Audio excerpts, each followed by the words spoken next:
എല്ലാവർക്കും പുതിയൊരു വീഡിയോയിലേക്ക് സ്വാഗതം. അപ്പോൾ ഇന്നത്തെ നമ്മുടെ ഐറ്റം എന്ന് വെച്ചാൽ കരിമീൻ പൊള്ളിച്ചതാണ്. കഴുകി വൃത്തിയാക്കി വെച്ചിരിക്കുന്ന മീനിലേക്ക് 1/4 ടീസ്പൂൺ മഞ്ഞൾപ്പൊടി, 2 ടീസ്പൂൺ മുളക് പൊടി, 3/4 ടീസ്പൂൺ ഉപ്പ്, 1/2 ടീസ്പൂൺ നാരങ്ങ നീര് കൂടി ചേർത്ത് നന്നായിട്ട് മിക്സ് ചെയ്ത് മാറ്റി വയ്ക്കാം. അതിന് ശേഷം ഒരു പാൻ അടുപ്പത്ത് വെച്ച് അതിലേക്ക് ആവശ്യത്തിന് വെളിച്ചെണ്ണ ചേർക്കുക. വെളിച്ചെണ്ണ ചൂടായി വരുമ്പോൾ അതിലേക്ക് കുറച്ച് കറിവേപ്പിലയും കൂടി ചേർത്തതിന് ശേഷം നമുക്ക് മീൻ ഓരോന്നായിട്ട് വെച്ച് കൊടുക്കാം. ചെറിയ തീയിൽ വേണ്ടിട്ട് വേവിച്ചെടുക്കാനായിട്ട്. അതിന് ഒരു സൈഡാകുമ്പോൾ മറച്ചിട്ട് കൊടുത്ത് 2 സൈഡും നമുക്ക് നന്നായിട്ട് മുരിയിച്ചെടുക്കാം. അതിന് ശേഷം ഇതിലേക്ക് കുറച്ച് മസാല തയ്യാറാക്കണം. അപ്പോൾ അതിന് ഒരു പാൻ അടുപ്പത്ത് വെച്ചിട്ട് അതിലേക്ക് ആവശ്യത്തിന് വെളിച്ചെണ്ണ ഒഴിച്ച് കൊടുക്കാം. വെളിച്ചെണ്ണയിൽ ചെയ്യുമ്പോഴാണ് കൂടുതൽ ടേസ്റ്റ് ഉണ്ടാവുന്നത്.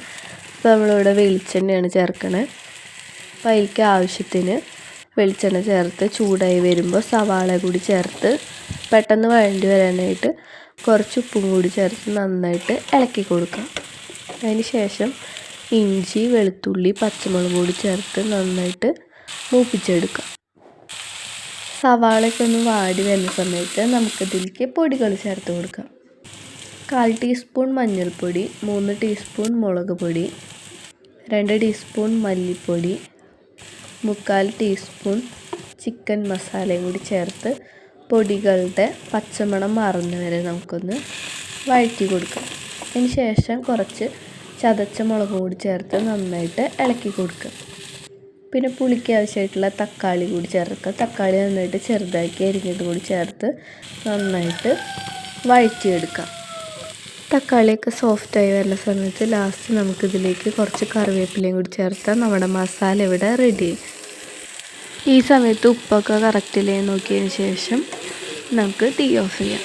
അതിന് ശേഷം വാഴയിലയിലേക്ക് ഫസ്റ്റ് ലെയറായിട്ട് മസാല നമുക്ക് വെച്ച് കൊടുക്കാം. അതിന് ശേഷം മീൻ വയ്ക്കുക. ചെറുതായി കാരണം 2 എണ്ണമാണ് ഞാനിവിടെ വെച്ച് കൊടുക്കുന്നത്. വീണ്ടും അതിൻ്റെ മുകളിലേക്ക് മസാല നന്നായിട്ട് വെച്ച് കൊടുക്കുക. മീനെ കവർ ചെയ്യുന്ന രീതിയിൽ വേണം മസാല വെക്കാനായിട്ട്. അതിന് ശേഷം 2 തണ്ട് കറിവേപ്പിലയും കൂടി വെച്ചാൽ നമ്മുടെ സംഭവം ഇവിടെ റെഡിയായി. അതിന് ശേഷം വാഴയില നന്നായിട്ട് പൊതിഞ്ഞതിന് ശേഷം ഒരു പാൻ അടുപ്പത്ത് വെച്ച് അതിലേക്ക് കുറച്ച് വെളിച്ചെണ്ണ ഒഴിച്ച് കൊടുക്കുക. വെളിച്ചെണ്ണ ചൂടായി വരുന്ന സമയത്ത് നമ്മുടെ വാഴയില പൊതി ഇതിലേക്ക് വെച്ച് കൊടുക്കാം. പിന്നെ അടച്ച് വെച്ച് ചെറുതീയിൽ ഒന്ന് ആവി കയറ്റിയെടുക്കുക. അതിന് ശേഷം തിരിച്ചും മറിച്ചിട്ട് കൊടുത്ത് വേവിച്ചതിന് ശേഷം നമുക്ക് അത് മാറ്റി വയ്ക്കാം. അപ്പോൾ നമ്മുടെ സംഭവം ഇവിടെ റെഡിയായി. വാഴയിലൊക്കെ തുറക്കുമ്പോൾ നല്ലൊരു സ്മെല്ലാണ് കേട്ടോ.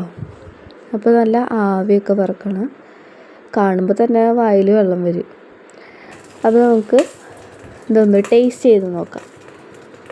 അപ്പോൾ ആ വേപ്പിൻ്റെ ഇലയും ഒക്കെ ഒന്ന് പതുക്കെ എടുത്ത് മാറ്റിയതിന് ശേഷം മസാലയൊക്കെ മെല്ലെ നീക്കുക.